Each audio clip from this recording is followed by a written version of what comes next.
ఇది నా వాక్య ధ్యాన నిమిత్తమై మనము దేవుని యొక్క వాక్యంలో నుండి కొద్ది నిమిషాలు దేవుని యొక్క వాక్యాన్ని మనం ధ్యానిద్దాం.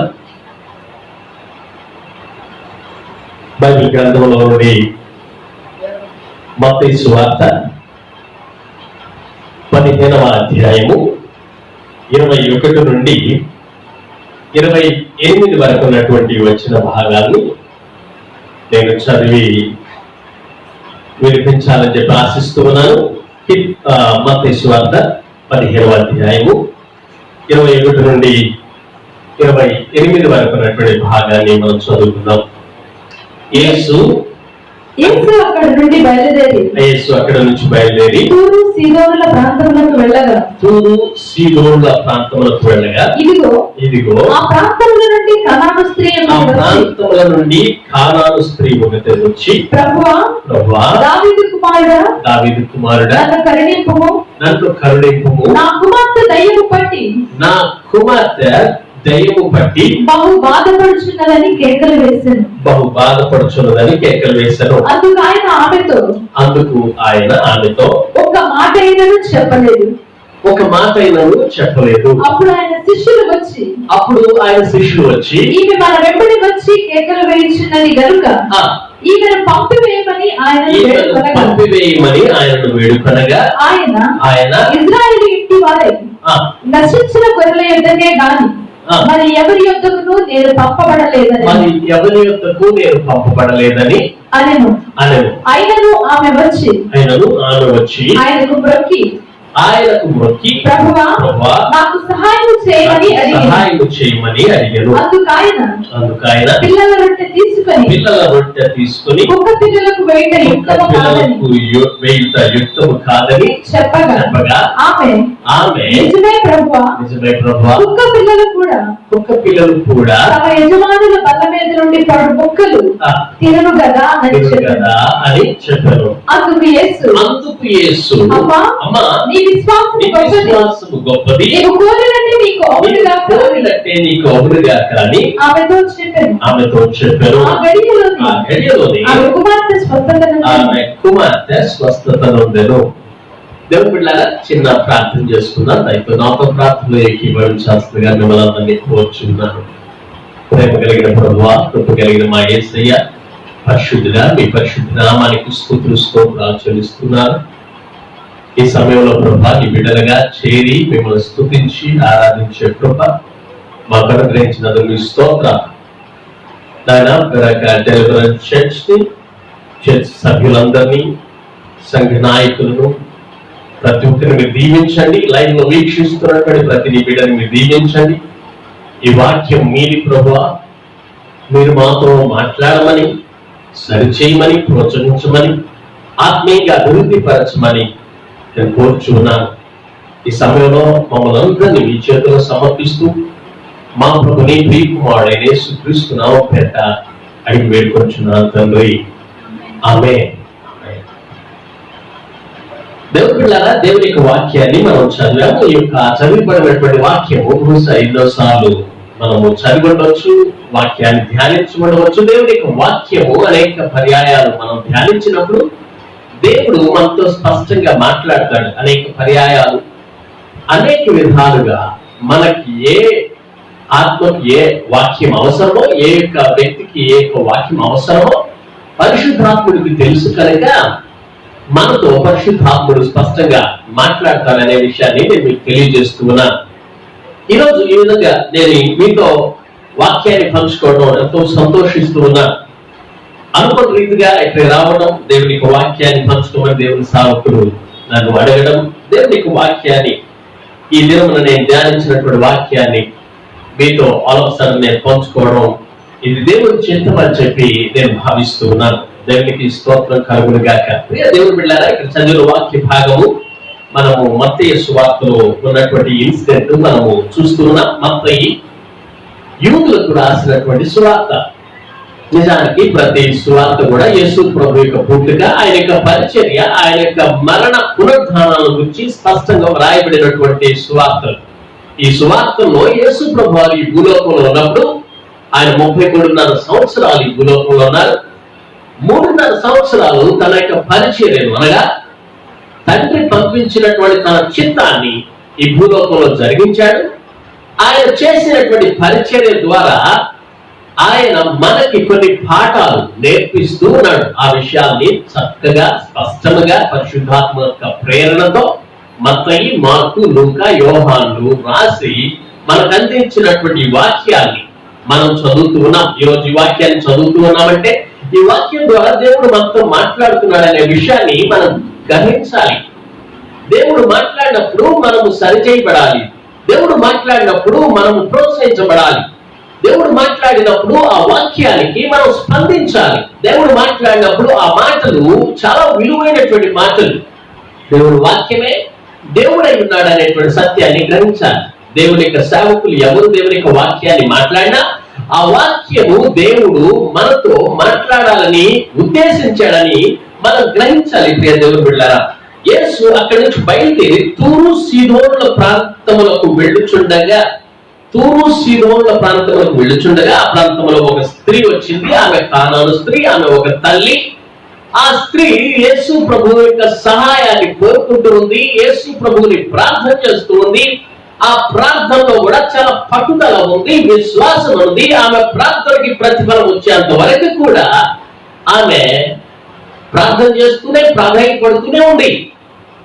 ఆ సంభవాన్ని మనం ఇక్కడ చూసాం. ఆమె ఎందుకు ప్రార్థన చేస్తుందంటే తన కుమార్తెకి దెయ్యం పట్టింది. ఆ దెయ్యం ఎవరు వదిలించడం వల్ల కాదు, యేసు ప్రభు వల్లే అవుతుంది అనేటువంటి ఆ నిరీక్షణతో ఆమె ప్రార్థన చేస్తున్నట్టు ఈ భాగంలో మనం చూస్తూ ఉన్నాం. ఈ రోజు నేను మాట్లాడేటువంటి అంశానికి ఒక టైటిల్ లేకపోతే అంశము పెట్టాలంటే నీవు కోరుకున్నట్టే నీకు జరగాల అనేటువంటి ఒక ప్రశ్నకి సమాధానం ఈ రోజు నేను మీతో మాట్లాడాలని ఆశిస్తూ ఉన్నాను. చాలా మంది ఎన్నో విషయాలు కోరుకుంటాడు. నేను పాస్ అవ్వాలని, నాకు ఫస్ట్ క్లాస్ రావాలని, లేదా నా ఉద్యోగంలో నేను ఎక్సెల్ అవ్వాలని, లేదా నా యొక్క ఉద్యోగంలో నేను ప్రమోషన్ పొందాలని, 5 సంవత్సరాల తర్వాత అది సాధించాలి ఇది సాధించాలని కోరుకుంటూ ఉంటారు. దేవుని కూడా ఎన్నో విధాలుగా ప్రార్థన చేస్తూ ఉంటారు. ఆ ప్రార్థనకు జవాబు వచ్చేంత వరకు ప్రార్థన చేస్తూనే ఉంటారు. కొంతమంది అయితే ఉపవాస ప్రార్థనతో ప్రార్థన చేస్తూనే ఉంటారు. అంటే వారు కోరుకున్నటువంటిది జరగాలని. బై ద వే, దేవుడు మన యొక్క ఆశను తీరుస్తానని చెప్పాడు. మన ప్రార్థనలు ఆలకిస్తానని ఆయన చెప్పిన విషయం మనం జ్ఞాపకం పెట్టుకోవాలి. ఎందుకంటే ఆయన ఎన్నో వాగ్దానాలు చేశాడు. ఆ వాగ్దానాలన్నీ కూడా తప్పకుండా నెరవేరుస్తాడనే విషయాన్ని నేను మీకు తెలియజేస్తున్నాను. ప్రియ సహోదరి సహోదరులారా, వాక్యాన్ని వింటున్నటువంటి మీరు యేసయ్యను లేకపోతే దేవుని మీ ప్రార్థనలో ఏం కోరుకుంటున్నారు? ఆ కోరుకున్నటువంటిది తప్పకుండా జరుగుతుంది. కానీ కొన్ని ఆంక్షలు అనేటువంటివి దేవుడు పెడుతూ ఉంటాడు. కొన్నిసార్లు ఏ ఆంక్షలు లేకుండానే దేవుడు తన చిత్తాన్ని నెరవేరుస్తూ ఉంటాడు. దేవుడు మీకు తప్పకుండా జవాబును అనుగ్రహిస్తూ ఉంటాడు. ఆయన చేసినటువంటి వాగ్దానాల్లో కొన్ని ఆంక్షలు కలిగినటువంటి వాగ్దానాలు ఉన్నాయి, కొన్ని ఆంక్షలు లేనటువంటి వాగ్దానాలు ఉన్నాయి. ఆయన చేసిన వాగ్దానము తప్పకుండా తండ్రి కనుక పిల్లలకి వాగ్దానం చేసిన వాడు ఆ వాగ్దానాన్ని మరవకుండా నీతో నెరవేరుస్తాడు, నీకు అనుగ్రహిస్తాడనే సత్యాన్ని గుర్తుపెట్టుకోవాలి. దేవుడు ఈ భూలోకానికి వచ్చినప్పుడు, ఈ భూలోకంలో తన యొక్క పరిచర్యను కొనసాగిస్తున్నప్పుడు ప్రత్యేకించి ఏర్పరచుకున్నటువంటి ఇజ్రాయేలీయులకి వారికి తెలియజేయడం కోసం ఇశ్రాయేలు ప్రాంతంలో వచ్చినప్పుడు యూదులు, మత నాయకులు, శాస్త్రులు, పరిసయ్యులు వారందరూ కూడా వాళ్ళు ఏ విధంగా కూడా వాళ్ళు గ్రహించలేకపోయారు. యేసు ప్రభువుని గ్రహించలేనటువంటి పరిస్థితిలో ఉన్నారు. అయితే ఆయన ప్రాంతాలన్నీ కూడా తిరిగి ఆయన ఎంతో మంది బాగు చేసినట్టు, ఎన్నో అద్భుత కార్యాలు చేసినట్టు, ఎన్నో సూచక్రియలు చేసినట్టు మనం బైబిల్లో చదువుతూ ఉన్నాం, చూస్తూ ఉన్నాం. బహుశా ఈ సమయానికల్లా ఈమెకి యేసు ప్రభు గొప్పవాడని, యేసు ప్రభు అనేకమైనటువంటి కార్యాలు చేస్తున్నాడు అనేటువంటి సత్యం ఆమె గ్రహించి ఉండవచ్చు. బహుశా అనేకమైన ప్రదేశాలకు వెళ్ళి నా కుమార్తెకు దెయ్యం పట్టింది కనుక విడుదల చేయండి అని చెప్పి అడిగి ఉండవచ్చు, తన ప్రయత్నాలన్నీ చేసి ఉండవచ్చు. కానీ చివరికి యేసు ప్రభు తప్పకుండా చేయగలననేటువంటి ఒక విశ్వాసంతో యేసు ప్రభు దగ్గరికి వచ్చినట్టు మనం చూస్తూ ఉన్నాం. ఆయన బయలుదేరి తూరు సీదోను దేశ ప్రాంతములకు, ఆ సీదోనుల ప్రాంతములకు వెళ్ళగా, ఈ తూరు సీదోనుల ప్రాంతం అనేటువంటిది యెరూషలేము, బెత్లెహేము లాంటి ప్రాంతం కాదు.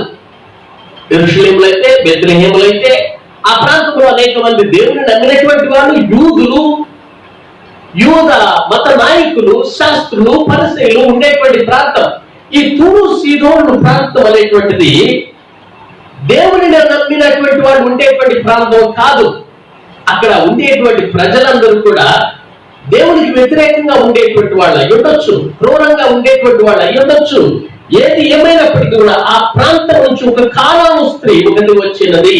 కానాను నుండి వచ్చినటువంటి స్త్రీ వచ్చింది. ప్రభువా, దావీదు కుమారుడా, నన్ను కరుణింపుము అని ప్రార్థన ప్రారంభించింది. ప్రభువా, దావీదు కుమారుడా, నన్ను కరుణించుము. ఎంత వినయం ఉన్నది ఈ ప్రార్థనలో, ఎంత నమ్రత ఉన్నది ఈ ప్రార్థనలో, ఎంత రిక్వెస్ట్ చేస్తూ గోజాడుతున్నటువంటి ప్రార్థన ఈ మొదటి మాటల్లోనే మనకు కనబడుతూ ఉంది. ప్రభువా అన్నప్పుడు లార్డ్, ప్రభువుగా ఆయనను ఎక్స్పెక్ట్ చేసింది, అక్సెప్ట్ చేసింది అనే విషయాన్ని మనం అక్కడ గుర్తుపెట్టుకోవాలి.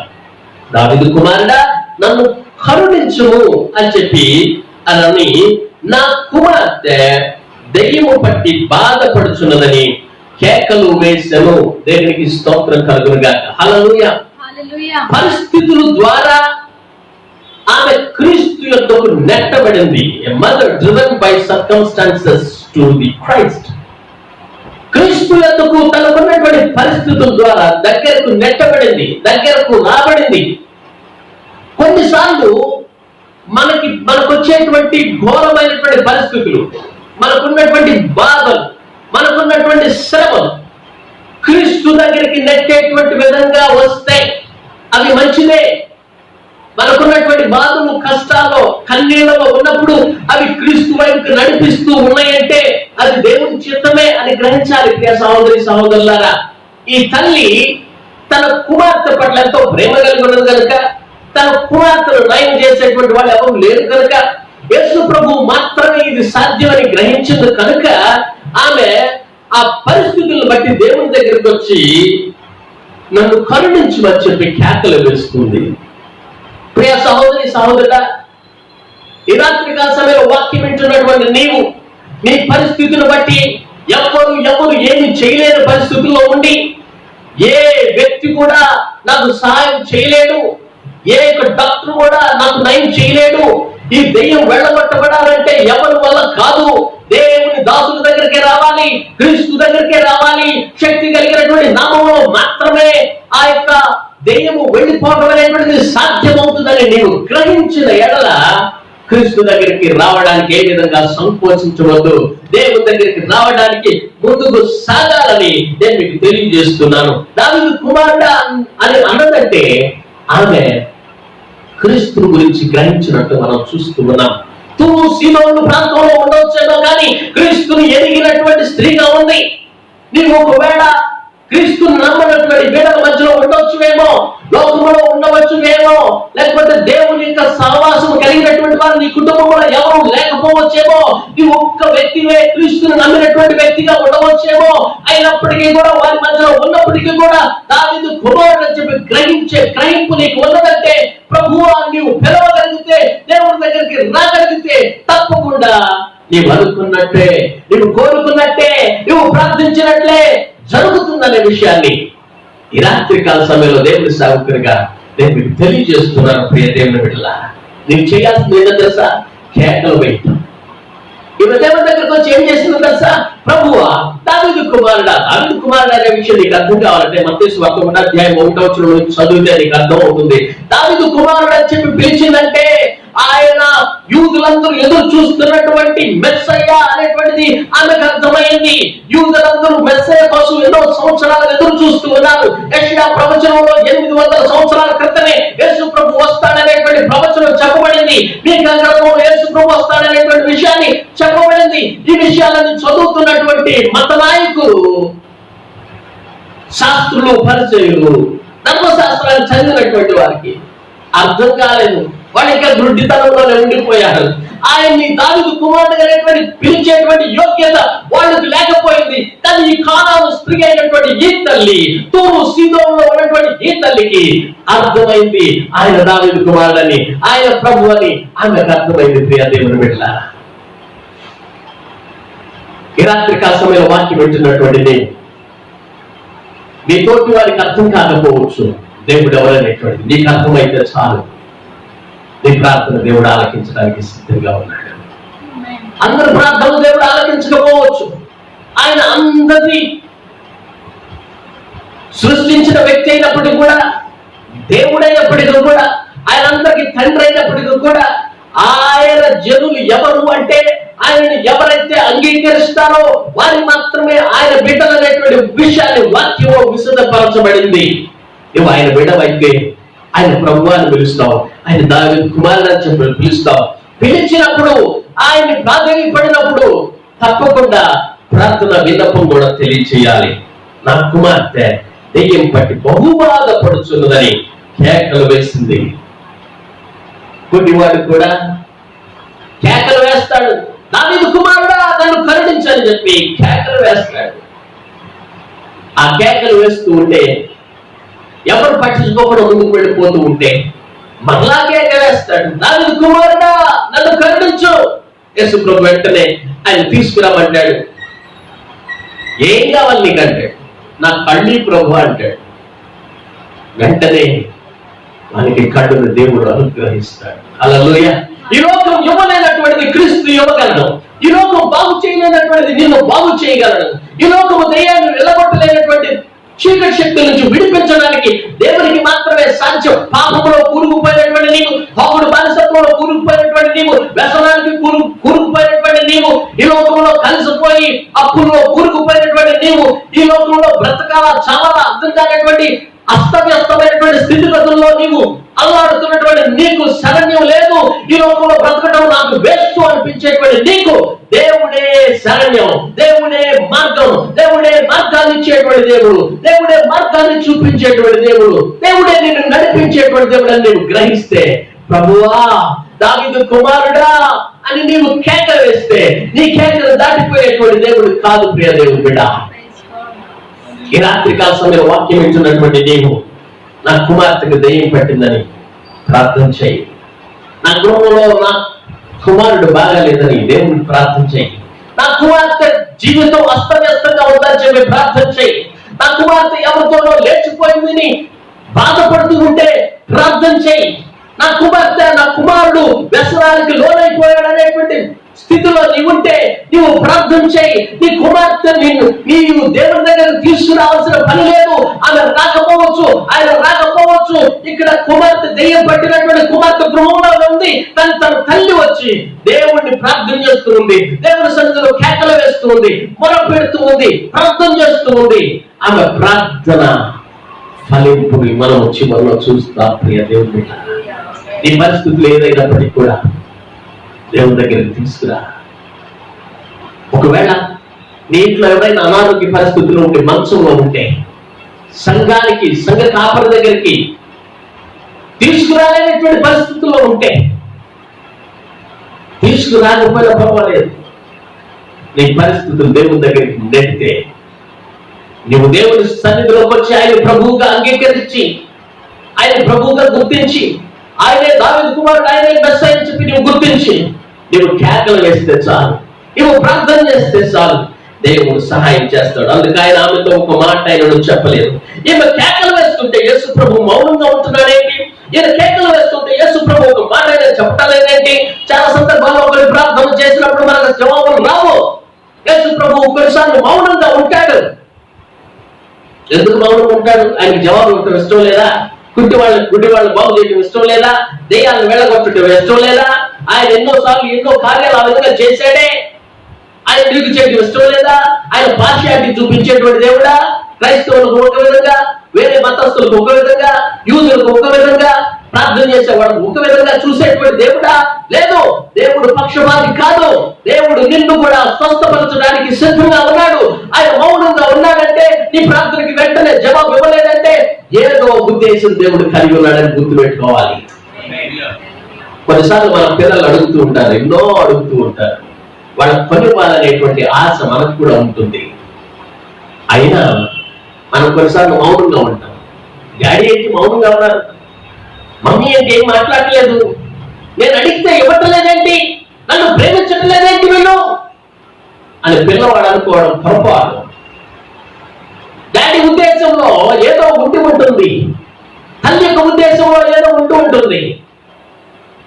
అప్పటి వారికి ఎదురు చూడాలి. ప్రియ స్నేహితుల, దేవుని బిడ్డలారా, ఈయనేం చెప్పలేదట, ఒక్క మాట అయినా చెప్పలేదట. బయటనే చెప్తుంది, అప్పుడు ఆయన శిష్యులు వచ్చి, ఇప్పుడు ఈయనేమి మాట్లాడుకుంటుంటే ఈయనేమనుకుంటున్నా మనకు అర్థం కావట్లా, శిష్యులు ఏమనుకుంటున్నారో మనకు అర్థం కావట్లా. శిష్యులు అయితే వెంటనే సీన్ లోకి వచ్చేసారు. శిష్యులు వచ్చి ఆమె మన వెంబడి వచ్చి కేకలు వేస్తున్నది కనుక పంపివేయమని ఆయనను వేడుకున్నారు. ఇప్పుడు వెంటనే రెస్పాండ్ అయ్యారు డిసైపుల్స్. వెంటనే వచ్చారు. పక్కన ఉన్నటువంటి వాళ్ళు వచ్చి, ఈమె కేకలేస్తుందండి సార్, కేకలేస్తుంది, ఏమైనా పని చేద్దాం, మనం పట్టకుండా చేద్దాం అని చెప్పి అంటూ ఉన్నాడు. దేవుని పిల్లారా, కొన్నిసార్లు యేసు ప్రభు ఎంతో జాలి దయా గుణం కలిగి ఉండి అనేక మంది పైన కనికరం చూపిస్తూ ఉంటే, కొన్నిసార్లు శిష్యులు అయినటువంటి వారు కనికరాన్ని చూపించినట్టుగా కనబడుతూ ఉంది. ఇక్కడ పేతురు కావచ్చు, యోహాను కావచ్చు, అక్కడ ఉన్నటువంటి శిష్యులు ఎవరు అక్కడ ఆపినటువంటి వాళ్ళు, లేకపోతే ఆమెను పంపించేయాలనేటువంటి ఉద్దేశం కలిగినటువంటి వాళ్ళు, వాళ్ళ ఆలోచనలో యేసు ప్రభుకి డిస్టర్బ్ కాకూడదు అనేటువంటిది ఆ ఆలోచన. అని యేసు ప్రభు అయితే ఆమెను పంపించేయాలనే ఆలోచన లేదు. మరి ఎందుకు మౌనంగా ఉన్నాడు? ఆమె ఇంకా ఏం మాట్లాడుతుందో వినాలని, ఆమె ఇంకా ఎలాంటి విశ్వాసం కలుగుతుందో చూడాలని, ఆ విషయాన్ని తన పక్కన ఉన్నటువంటి శిష్యులు కూడా తెలియజేయాలని, లేక దేవుడు తనకి ఇంకా ఎక్కువ ప్రార్థన విశ్వాసాన్ని పెంపొందింపజేయాలని. దేవుని బిడ్డ, ఈ రోజు నీకు జవాబు రాలేదంటే కూడా ఏదో దేవునికి ఉద్దేశం అయి ఉంటుంది.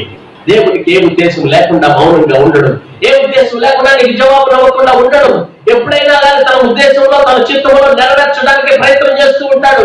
ఆయన సమయంలో తప్పకుండా నీకు జవాబుని అనుగ్రహిస్తాడని నేను మీకు తెలియజేస్తున్నాను. ఈమె పంపివేయాలని చెప్పారన్నారు. ఈ కాలంలో కూడా అనేక మంది శిష్యులు, విశ్వాసులు యేసు ప్రభు దగ్గరికి వచ్చేటువంటి వారిని అడ్డగిస్తూ, ఆయన దగ్గరికి రావద్దు, ఆయన డిస్టర్బ్ చేయొద్దు, ఈ వాక్యం అవసరం లేదు, ఈ మాటలు అవసరం లేదు అని చెప్పి దేవుని దగ్గర ఉండేటువంటి ఆ యొక్క అద్భుతాన్ని పొందకుండా అడ్డుపడేటువంటి విశ్వాసులు కూడా లేకపోలేదు. దేవుని బిడ్డ, ఈరోజు నీవు క్రైస్తవుడుగా ఉంటే, దేవుణ్ణి వెంబడించేటువంటి శిష్యుడుగా నీవు ఉంటే, దేవుని పరిచర్యకు అడ్డుబండగా నీవు ఉండొద్దు, పంపివేయడానికి ప్రయత్నం చేయొద్దు. దేవుని దగ్గరికి రమ్మని చెప్పాలి ప్రజలకి. వాళ్ళు ఏదైనా కేకలు వేస్తుంటే కేకలు ఆపివేయద్దు, వాళ్ళు ఏదైనా ప్రార్థన చేస్తుంటే ప్రార్థన ఆపివేయద్దు. కొంతమంది విశ్వాసులు ఎక్కువగా ప్రార్థన చేస్తూ ఉంటే, మరి కొంతమంది విశ్వాసులు అంత అవసరమా నీకు ప్రార్థన చేయటం? కొంతమంది ఉపవాసం ఉంటే అంత అవసరమా నీకు ఉపవాసం ఉండటం? కొంతమంది వారి జీవితంలో వారు చేయింది ఎవరైనా చేస్తూ ఉంటే సహించలేరు. దేవుడి సన్నిధిలో ముందుకు పెడుతూ ఉంటే వీరు సహించలేదు. అలాంటి కేటగిరీ కలిగినటువంటి శిష్యుడు కానీ ఉంటే, శిష్యురాలు కానీ ఉంటే, విశ్వాసి కానీ ఉంటే, ఈ యొక్క వాక్యంలో చెప్పబడినటువంటి ఈమె కేకలు విని శిష్యులు పంపివేయడానికి ప్రయత్నం చేస్తూ ఉంటే, దేవుడి ఉద్దేశం పంపివేయాలనేటువంటి కాదు ప్రియ స్నేహితుడా. దేవుడి ఉద్దేశం ఆమె ప్రార్థన ఇంకా వినాలి, ఆమెకి ఏదో ఒక రీతిలో మేలు చేయాలి, ఆమెను ఏదో ఒక రీతిలో దేవుని యొక్క సన్నిధిలో ముందుకు తీసుకువెళ్ళాలనేటువంటిది అక్కడ చూస్తూ ఉన్నాం. రెండవది, ఆమె పట్టుదల కలిగినటువంటి ప్రార్థన చేస్తూ ఉంది.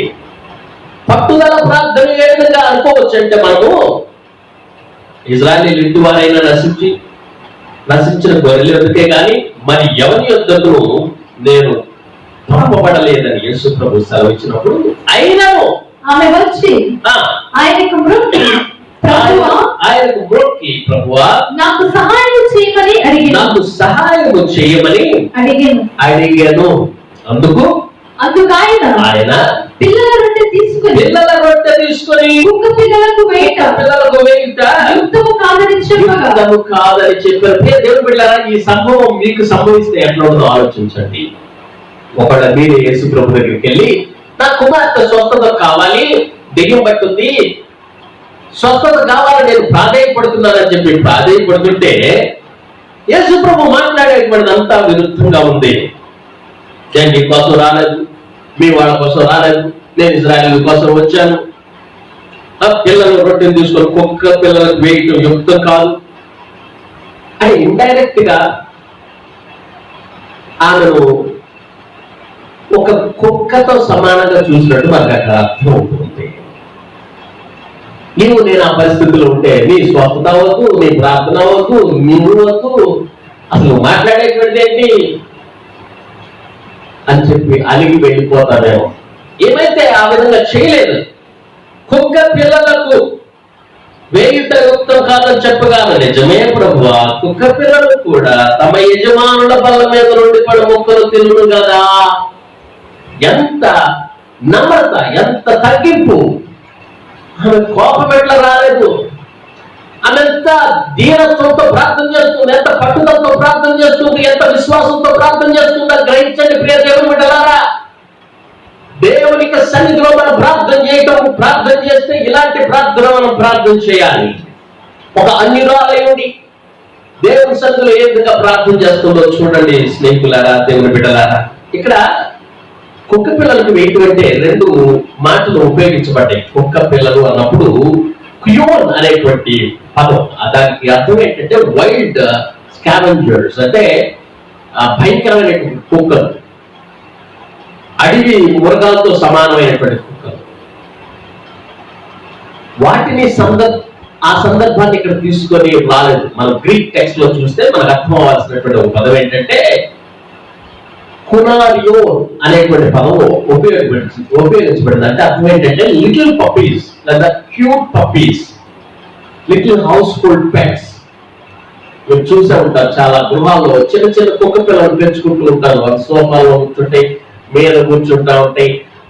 వాటికి స్పెషల్ ఫుడ్ ఉంటుంది, పెడిగ్రీ వేస్తాము, ప్రత్యేకించి వాటిని టేక్ కేర్ చేస్తూ ఉంటారు. ఆ ఉద్దేశంతో చెప్పబడినటువంటి మాట ఇక్కడ యేసు ప్రభువు ఏ విధంగా చెప్పాడంటే, ఇంట్లో మన పిల్లలు తినేటువంటి తీసుకెళ్లి ఆ చిన్న పప్పీస్ కి, కుక్క పిల్లలకి వెయ్యరు కదా అనేటువంటి ఒక ఉద్దేశాన్ని ఇక్కడ బయలుపరుస్తున్నట్టు మనం చూస్తూ ఉన్నాం. అయితే ఆమెకి ఏ విధం చేత అర్థం చేసుకుందో తెలీదు. అవన్నీ నాకు అనవసరం అండి, నాకు కావాల్సిందేంటి, ఆ కుక్క పిల్లలు కూడా బోధ మీద నుంచి పడ్డాయి, తింటాయి కదా, మరి నేను కూడా అర్హురాలే కదా అనేటువంటి విధంగా ఆమె ప్రార్థన చేస్తుంది. ద పర్సిస్టెన్స్ ప్రేయర్, ఇంకా ప్రార్థన చేస్తూ పట్టుదల కలిగినటువంటి ప్రార్థన చేసేటువంటి తల్లిగా ఇక్కడ మనం చూస్తూ ఉన్నాం. ఆ మాట విన్నటువంటి ఆ యేసు ప్రభు, అందుకు యేసు, అమ్మా నీ విశ్వాసం గొప్పది, నీవు కోరినట్టే నీకు అవునుగా కానీ ఆమెతో చెప్పెను. ప్రైజ్ ది లార్డ్, హల్లెలూయా. నీ విశ్వాసం గొప్పది. యేసు ప్రభు ఇప్పటి వరకు ఆమెను అమ్మాని పిలవలేదు, ఇప్పుడు వెంటనే అమ్మాని పిలిచేశాడు. ఇప్పటి వరకు ఆమె విశ్వాసాన్ని పరీక్ష చేస్తున్నాడు, ఆమె విధానాన్ని చూస్తూ ఉన్నాడు. ఆమె ద్వారా శిష్యులు కూడా ఒక పాఠాన్ని నేర్పాలనుకున్నాడేమో, ఆమె ద్వారా ఈ రోజు నీకు నాకు కూడా ఒక పాఠం నేర్పాలనే ఉద్దేశం కలిగి ఉన్నాడేమో. దేవుడు వేచి ఉన్నాడు. ఆమె విశ్వాసాన్ని చూశాడు. అమ్మా నీ విశ్వాసం గొప్పది, నీ విశ్వాసం గొప్పది, నీ విశ్వాసం గొప్పది, నీ విశ్వాసం గొప్పది. దేవుడు ఈ రోజు నీతో ఆ మాట అంటున్నాడా? చాలా మంది విశ్వాసులుగా ఉంటారు. వారి మాటల్లో, వాళ్ళ ప్రవర్తనలో పేరుకి మాత్రం విశ్వాసం, అన్ని కుయిక్కు బూతులు, ఏమిటనేమి లేదు. విశ్వాసం గొప్పదని ప్రభు చేత సాక్ష్యం పొందింది. దేవుడు బిడ్డలారా, ఈ రాత్రికాల సమయంలో నీ విశ్వాసం గొప్పదా? నీ విశ్వాసం ఊగిసలాడే విశ్వాసమా? నీ విశ్వాసం దృఢమైన విశ్వాసమా? నీ విశ్వాసముతో కూడినటువంటి ప్రార్థన చేసేటువంటి ప్రార్థన, నీ ప్రార్థన పట్టుదలతో ప్రార్థన చేసేటువంటి ప్రార్థనేనా? నీ పరిస్థితులు దేవుని వద్దకు నడిపించిన ఏమో, ఆ పరిస్థితులు ఎంత ఘోరమైన పరిస్థితులు అయినప్పటికీ కూడా క్రీస్తు దగ్గరికి నడిపించి క్రీస్తుని గుర్తించేటట్టు చేస్తే ఆ పరిస్థితులు మంచివే. నీకు దేవుడు ధనాన్ని ఇవ్వచ్చు, ధనము కలిగి ఉండటం మంచిదే. కొన్నిసార్లు ధనము లేకుండా దేవుని దగ్గరికి పరిస్థితులు వస్తే ధనము లేకపోవడమే మంచిది. ఆరోగ్యం ఉండటం మంచిదే, ఐశ్వర్యం ఉండటం మంచిదే. కొన్నిసార్లు అవన్నీ పోగొట్టుకోవడం ద్వారా క్రీస్తు దగ్గరికి రావటం అంటే ఆ అనారోగ్యమే మంచిది. కొన్నిసార్లు రోగము కలిగినటువంటి వ్యక్తిగా క్రీస్తు దగ్గరికి రాగలిగితే, క్రీస్తుని రోగముతో సంపాదించడం కలిగితే ఆరోగ్యంగా ఉండకంటే రోగమే మంచిది. దేవుడు బిడ్డ, ఈ రాత్రికాల సమయంలో నేనేం చెప్తున్నానంటే, ధనము అవసరం లేదని కాదు నేను చెప్పడం, ఆరోగ్యం అవసరం లేదని కాదు మీరు అర్థం చేసుకోవాల్సినటువంటి. ఆరోగ్యం అవసరం, ధనం అవసరం, ఐశ్వర్యం అవసరం. యోగుకున్నంత ఐశ్వర్యము ఎవరికి లేదట, అబ్రహాముకున్నంత ఐశ్వర్యం ఎవరికి లేదట. దేవుడు దీవించాడు. ధనవంతులుగా ఉండడం మంచిదే. నేను దేవుడు బిడ్డలారా, ఈ రాత్రికాల సమయంలో దేవుడు తెలియజేసేటువంటిది ఏంటంటే, నీ విశ్వాసం ఎలాంటిది. ఆమె రివార్డు పొందగలిగింది. ఆ గడియలోనే ఆమె కుమార్తె స్వస్థత పొందింది. ఆమె కుమార్తె ఏం చేయాలి, ఇంట్లో పడుకొని ఉంది, దెయ్యం బట్టి ఉంది. బట్ ఈమె విశ్వాసాన్ని బట్టి, ఈమె పట్టుదలను బట్టి, ఈమె ప్రార్థనను బట్టి, దేవుడు అక్కడ చేసిన కార్యాన్ని బట్టి ఆమె జస్ట్ విశ్వాసం గొప్పది, నీవు కోరినట్టే నీకు అవునుగా అన్నాడు. ఈ రాత్రి దేవుడు నీతో కూడా మాట్లాడాల అనాలని ఆశిస్తున్నావా? నీవు కోరినట్టే నీకు జరుగునుగాక అని దేవుని సేవకుడిగా నేను నీతో కూడా చెప్తూ ఉన్నాను. ఆమేన్, హల్లెలూయా. నీవు దేని కోసం ప్రార్థన చేస్తున్నావో అది నీకు జరుగునుగాక. రోగం కోసం ప్రార్థన చేస్తే స్వస్థత నీకు కలుగునుగాక. ధనము కోసం ప్రార్థన చేస్తే ధనం నీకు వచ్చునుగాక. పరిస్థితులను గురించి నువ్వు ప్రార్థన చేస్తుంటే పరిస్థితులన్నీ నీకు అనుకూలంగా మార్చబడునుగాక. ఈ లోకంలో నాకు సావేశారని అప్పుడు కూరుకుపోయాను, పరిస్థితులు నన్ను కృంగదీసినాయి, నేను లేవని పరిస్థితుల్లో ఉన్నానంటే నువ్వు ప్రార్థన చేస్తే ఆ పరిస్థితులన్నిటినీ దేవుడు మార్చునుగాక. ఈరోజు ప్రియ సహోదరి సహోదరుడా, నువ్వు కోరినట్టే నీకు జరగాలని నువ్వు కోరుకుంటున్నావా? అయితే ప్రార్థించే దేవుని సన్నిధిలో కేకలు అయ్యి దేవుడు చక్కగా నీకు ఈమెకి ఏ విధంగా విశ్వాసాన్ని వచ్చి పొగిడి ఆమెకి జవాబును అనుగ్రహించాడు. ఆ గడియలోనే ఆమె ఎలా స్వస్థత పొందిందో ఆ విధంగా నీవు చేసిన ప్రార్థనకి జవాబును దేవుడు ఇస్తాడు. నీకు కార్యం చేయటం మాత్రమే కాకుండా నీవు జ్ఞాపకం చేసే ప్రతి ప్రార్థన విన్నపానికి దేవుడు జవాబులు ఇస్తాడని జ్ఞాపకం చేసుకొని విశ్వాసంతో పట్టుదలతో ప్రార్థన చేసి ప్రభు దగ్గర నుంచి జవాబును పొందాలని నేను కోరుకుంటూ ఉన్నాను. అటు గొప్ప నీకు దయచేయాలని నేను మనసారా ప్రార్థన చేస్తున్నాను. నీ పరిస్థితులన్నిటి మారిపోయి నీవు కోరినట్టే నీకు జరగాలని దేవుని సేవకుడిగా నేను ప్రార్థన చేస్తున్నాను. అటు కృప భాగ్యాన్ని దేవుడు మనకందరికి అనుగ్రహించి పట్టుదల ప్రార్థన విశ్వాసం కలిగినటువంటి విశ్వాసులుగా ముందుకు ఎదగాలని నేను కోరుకుంటూ ఈ మాటలు ముగిస్తున్నాను. ప్రభువుని మనందరూ దీవించి ఆశీర్వదించుగాక. నాతో ప్రార్థనలో ఏకీభవించండి. 2 నిమిషాలు ప్రార్థన చేయండి. ఈ ప్రార్థనలో నేను ఒక మాట దేవుడిని చెప్పు, ప్రభువా నా పరిస్థితి జ్ఞాపకం చేశావు, నా పరిస్థితిని బట్టి నీ దగ్గరికి వచ్చే కృపను అనుగ్రహించావు నాయన. నేను గోజాడి ప్రార్థన చేసే కృపను అనుగ్రహించాను. ఈ ప్రార్థన ఒకవేళ ఆలస్యమైనప్పటికీ కూడా నేను ఇంకా ఎదురు చూస్తాను ప్రభా, ఇంకా నేను అడుగుతాను ప్రభా, అడుగు ప్రార్థించి దేవుడు తప్పకుండా దేవుడు నీకు జవాబు ఇస్తాడు. ప్రేమ కలిగిన ప్రభా, కృప కలిగిన మా యేసయ్య పరిశుద్ధుడా, ఈ రాత్రికాల సమయంలో ఈ వాక్యాన్ని విని వాక్యాల ప్రకారంగా నడవాలని తీర్మానం తీసుకొని ముందుకు సాగుతున్నటువంటి ప్రతిదీ బిడ్డని మీరు జ్ఞాపకం చేసుకోండి. మరి పరిస్థితులు ఏంటో మాకు తెలియదు, మీకు స్పష్టంగా తెలుసు ప్రభావ. మరి ప్రార్థన విన్నపాలంటే మాకు తెలియదు, మాకు తెలియదు ప్రభావ, మీకు తెలుస్తుంది. మరి ఏం కోరుకుంటారో మాకు తెలియదు, మీకు తెలుసు ప్రభావ. నాయన నీకు కోరుకున్నట్టే నీకు జరుగులుగా కానీ ఏ విధంగా ఈ కానాను స్త్రీకి మీరు తెలియజేశారు, ఈ తల్లికి మీరు తెలియజేశారు, ఆమె కుమార్తెకి ఏ విధంగా స్వస్థత కలిగిందో ఈ రోజు లైవ్ లో పాల్గొంటున్నటువంటి వారి ప్రార్థనలు విని వారి ప్రార్థనకు జవాబుగా స్వస్థతలు జరిగించండి. వారి ప్రార్థనకు జవాబుగా ప్రభా ఇంటిలో పరిస్థితులన్నింటినీ మార్చివేయండి. వారి ప్రార్థనకు జవాబుగా విశ్వాసము పట్టుదలిగినటువంటి ప్రార్థనలు చేయడానికి, ఆత్మీయ జీవితంలో మేల్కొలుపు కలగడానికి, ముందుకు వెళ్ళడానికి మీరు సహాయం దయచేయమని ప్రార్థన చేస్తున్నాను. తన యొక్క ప్రార్థన ద్వారా అనేక మంది ప్రభా దీవెనకరంగా మీరు మార్చమని ప్రార్థన చేస్తున్నాను. ఏ విషయంలో అయితే వారు కోరుకుంటున్నారు నీ ఆలోచన సిద్ధింపజేసి నీవు అడిగిన సమస్తను అనుగ్రహిస్తాను. వాక్యం సెలవించిన ప్రకారంగా నీవు అనుగ్రహించండి. నీవు ఆశను ప్రభు భంగము చేసేటువంటి దేవుడు కాదు, నాయన నీవు కోరికలు తీర్చేటువంటి దేవుడు. ఆయన తను ఏ విధంగా కోరుకుందో ఆ జరుగుతుగా కానీ నీ యొక్క మాట ప్రకారంగా ఈ రోజు లైవ్ లో వీక్షిస్తూ ప్రార్థన చేస్తూ నీ సన్నిధిలో సమర్పించిన ప్రతి ఒక్కరికి వారు కోరుకున్నట్టే జరుగుడుగాక. దేవా మీ కార్యం జరిగించి, మీ అద్భుత కార్యాలు జరిగించి, ఆశ్చర్య కార్యాలు జరిగించి ఈ పరిస్థితులన్నింటిని మార్చివేసి ఆత్మీయతలో ముందుకు సాగే కృపను అనుగ్రహించమని ప్రార్థన చేస్తూ మా ప్రభు నీ ప్రియకుమారుడైన యేసుక్రీస్తు నామమున వేడుకొంచున్నాము తండ్రి. ఆమేన్.